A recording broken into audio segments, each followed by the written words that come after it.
মানে আমাদেরকে অনেকভাবেই বলা হয় যে আমরা ভারত বিরোধী আরকি। কিন্তু কথাটা আসলে সত্য না। আমরা ভারতের শোষণ বিরোধী। ভারতের মানুষের সাথে আমাদের কোনো বৈরী সম্পর্ক নাই। তাদের সাথে আমাদের কোনো বিবাদ নাই। ভারতের রাষ্ট্রযন্ত্র বাংলাদেশকে দীর্ঘকাল ধরে যে শোষণ করে আসছে, আমরা মূলত আমাদের অবস্থান সেইটার বিরুদ্ধে। দেখেন গত কয়েকদিন ধরে, কয়েকদিন না, বছরের উপর ধরে বাংলাদেশে পুশ ইন করার একটা রাজনীতি শুরু হয়েছে এবং ধারণা করা হচ্ছে যে এইটা খুব তাড়াতাড়ি শেষ হচ্ছে না। তো সেক্ষেত্রে আসলে বাংলাদেশ কি অবস্থান গ্রহণ করতে পারে? আমার কাছে মনে হয় যে পুশ ইনের বিপরীতে আমাদের একটা পুশ ব্যাকের রাজনীতি শুরু করা দরকার। ওরা যদি সীমান্ত থেকে ১০০ লোককে বাংলাদেশের অভ্যন্তরে পুশ ইন করতে চায়, তাহলে আমাদের অন্তত ২০০ লোককে পুশ ব্যাক করাতে পারতে হবে।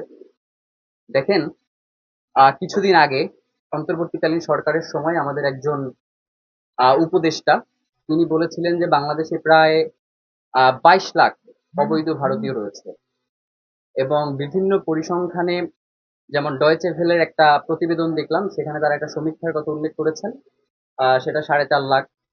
আবার হচ্ছে আপনার আরেকটা প্রতিবেদন যেটা একে আজাদ হামিম গ্রুপের উনি বলছেন যে প্রায় ১.৫ লাখ। তো এইটার আসলে বাস্তব সংখ্যাটা এখন পর্যন্ত আমরা জানি না। তো এই মুহূর্তে আসলে বাংলাদেশে অবৈধ ভারতীয় সংখ্যা কত রয়েছে সেটা আমাদের জন্য জানা অত্যন্ত জরুরি এবং এই ব্যাপারে আমাদের পদক্ষেপ গ্রহণ করাটাও জরুরি। শুধুমাত্র সীমান্তে বিজিবির উপরে পুরো ব্যাপারটা ছেড়ে দিলে আসলে এই জায়গাটাতে আমাদের জন্য কষ্টকর হয়ে যাবে। তো সেই ক্ষেত্রে আমাদের ২ টা জিনিস আমার যেটা মনে হয় যে এই ২ টা জিনিস এই ক্ষেত্রে আসলে চাইলে কোনো একটা ভূমিকা পালন করতে পারবে। প্রথমত যেইটা সেটা হচ্ছে সীমান্তে যেমন গতকালকে আমি একটা রিপোর্ট করলাম সেখানে লেখা রয়েছে যে সীমান্তে দারিদ্র মানুষের একটা বসবাস রয়েছে।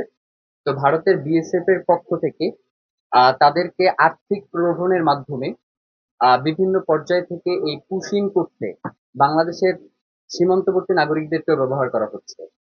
তো তাদেরকে যদি কোনোভাবে নিয়ন্ত্রণের মধ্যে নিয়ে আসা যায় এবং চোরাচালান বন্ধে যদি কার্যকরী কোনো পদক্ষেপ গ্রহণ করা যায় তাহলে আমার কাছে মনে হয় যে এই পুশ ইনের যে ব্যাপারটা সেখানে আমরা হয়তো কিছু একটা ভূমিকা পালন করতে পারবো বলে মনে হয়। আরেকটা জিনিস যেটা সেটা হচ্ছে ৫ই আগস্টের পরে বাংলাদেশে ভারতীয় পণ্য বয়কটের একটা ডাক এসেছিল এবং সেটা অনেকাংশেই কার্যকরী ভূমিকা পালন করেছিল।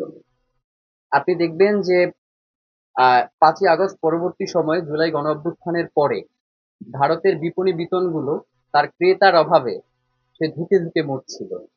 আবার ইসের চিকিৎসার যেই তাদের হাবটা এইটা প্রায় অচল হয়ে পড়েছিল। তো সেই ক্ষেত্রে কি বাংলাদেশ খুব বেশি ক্ষতির সম্মুখীন হয়েছিল?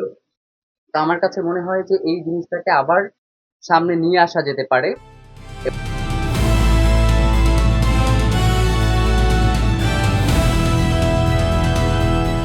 দিনাজপুর টিভি, মানুষের জীবনের কথা বলে।